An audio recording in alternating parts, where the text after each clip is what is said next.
Pemirsa Dialog kembali kami lanjutkan.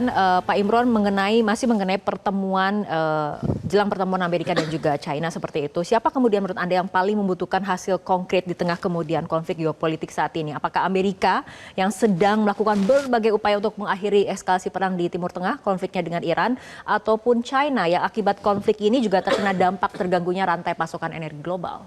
Ya, lagi-lagi saya ingin menggarisbawahi fakta bahwa memang sebagian besar, bahkan 80% ya, ekspor minyak dari Iran itu diserap oleh pasar China. Ya.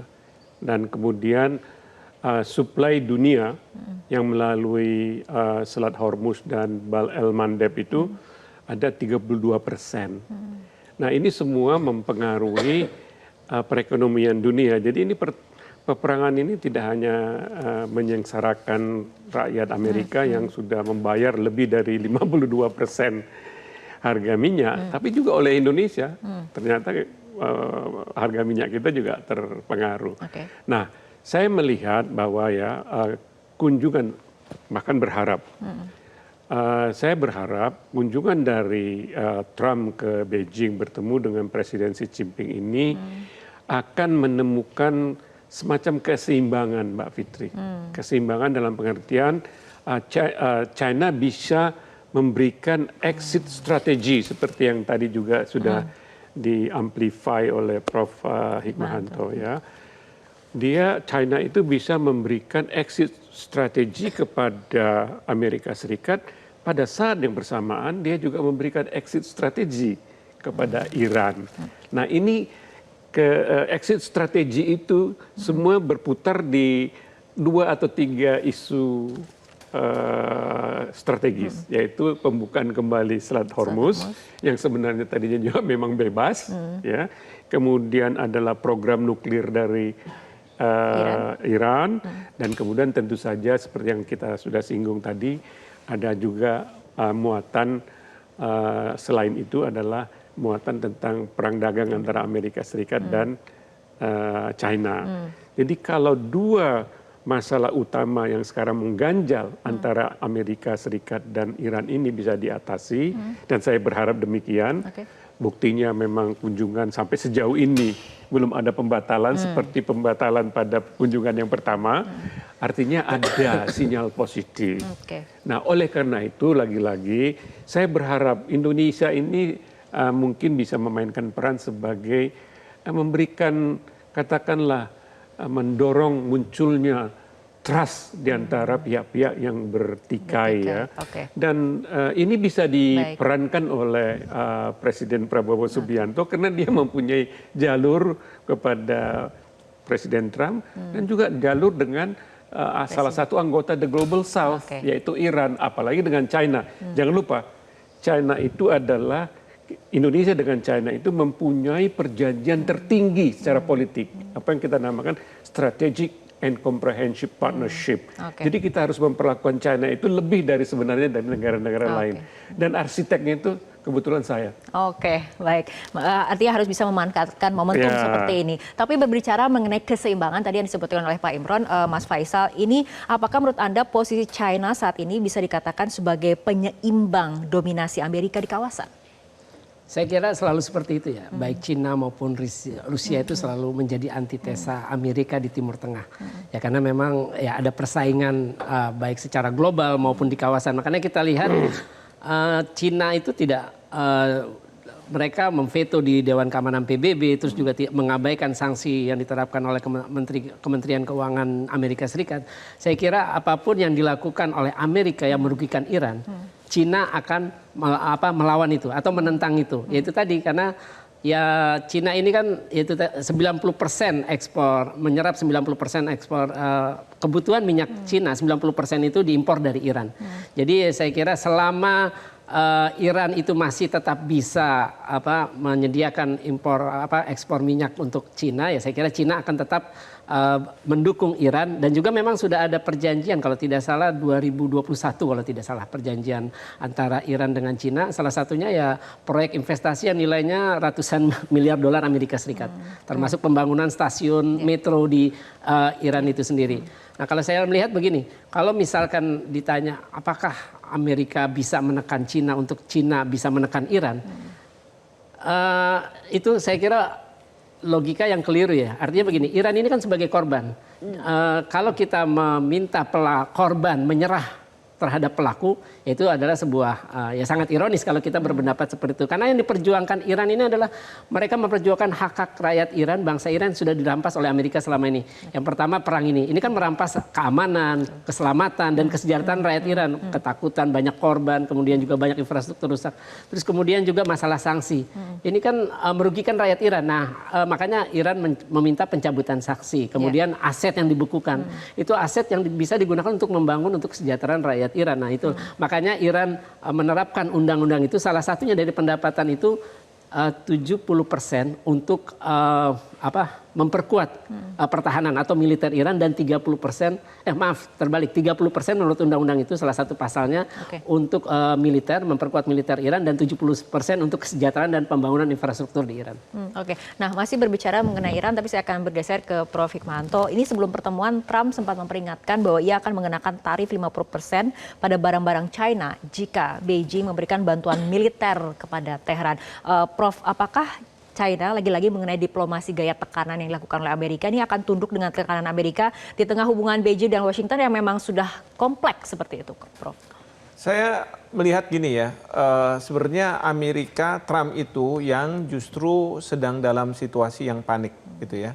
Karena kalau ditanya antara China dengan Amerika Serikat, mana sih yang membutuhkan? Sebenarnya Amerika Serikat yang membutuhkan China, bukan sebaliknya.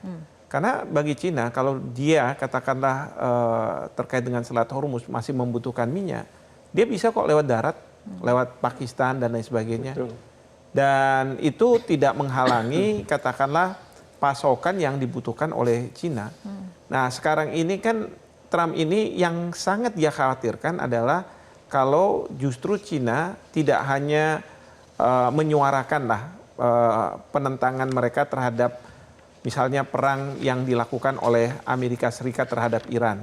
Itu sangat keras Cina melalui juru bicara Menteri Luar Negeri. Atau penentangannya di Dewan Keamanan PBB ketika ada resolusi yang dimunculkan oleh Bahrain dan Amerika Serikat untuk membuka Selat Hormuz dengan kekuatan militer. Itu diveto oleh Cina dan kemudian juga oleh Rusia. Jadi dalam posisi seperti saat sekarang ini, Cina yang sebenarnya nggak ada beban sebenarnya.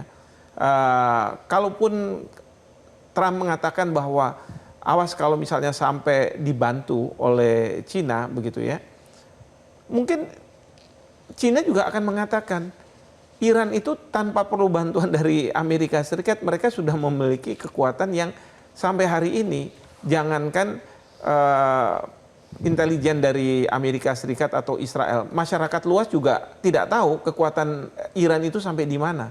Ya, jadi kalau misalnya Amerika Serikat, kita tahu setelah diserang pangkalan militer Amerika Serikat, lalu kemudian juga kapal induk dan lain sebagainya, itu kan kekuatan militer Amerika Serikat di Timur Tengah itu semakin menipis.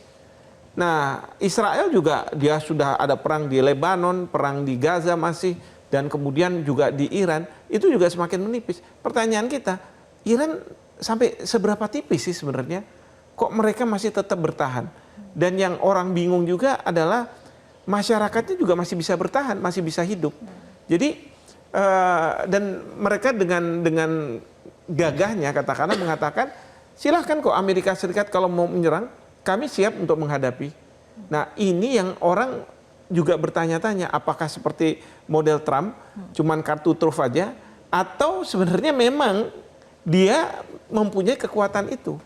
Nah jadi menurut saya justru kalau Trump mengatakan ada dugaan Cina akan mengirim senjata gitu dan akan mengenakan tarif gitu, Cina akan mengatakan ya kita ngomong datar-datar aja pada waktu bertemu di Beijing nanti.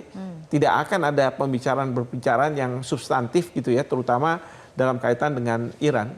Saya rasa itu. Oke, Pak Imron, ini mengenai peran dari China, peran dari Beijing dalam isu Iran, menurut Anda apakah akan jauh lebih luas atau terbatas? Artinya membantu meredakan risiko, tapi bukan menjadi perpanjangan tangan strategi dari Amerika seperti itu? Saya kira tidak ya, karena China ini selalu meletakkan dirinya sebagai pemain global yang responsible.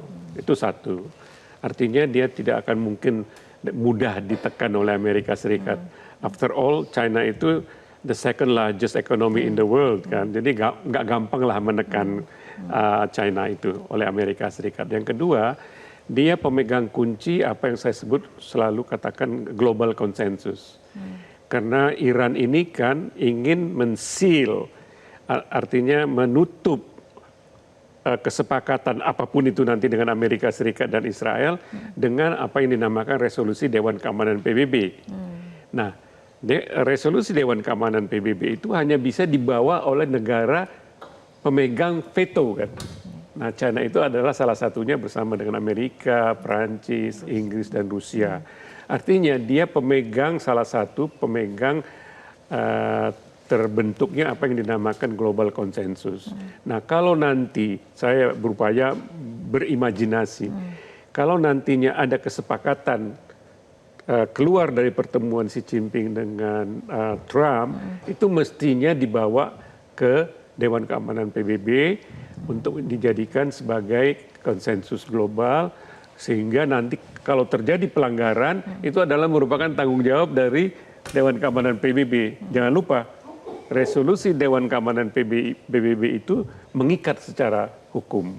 Jadi tentu apabila pihak A atau pihak B melakukan pelanggaran, sanksinya A, B, C, dan D. Jadi dengan demikian, dua-dua pihak, Amerika Serikat, Israel, ya tentu Amerika Serikat, Israel, dan Iran itu bisa dengan tenang menuju masa depan yang lebih tertib. Karena selama ini kalau ada apa-apa, Amerika serang. Kalau ada apa-apa, Israel serang. Tidak ada jaminan. Tapi kalau ini dijamin oleh yang namanya resolusi Dewan Keamanan PBB, maka saya yakin konflik ini bisa selesai lah. As long as Amerika Serikat juga mundur sedikit, Iran juga mundur sedikit, sehingga terjadi titik tengah. Dengan demikian perdamaian dunia bisa kita jaga. Oke, soal titik temu Pak Faisal, saya akan tanyakan tanggapannya, tapi kita ikuti jeda berikut terlebih dahulu.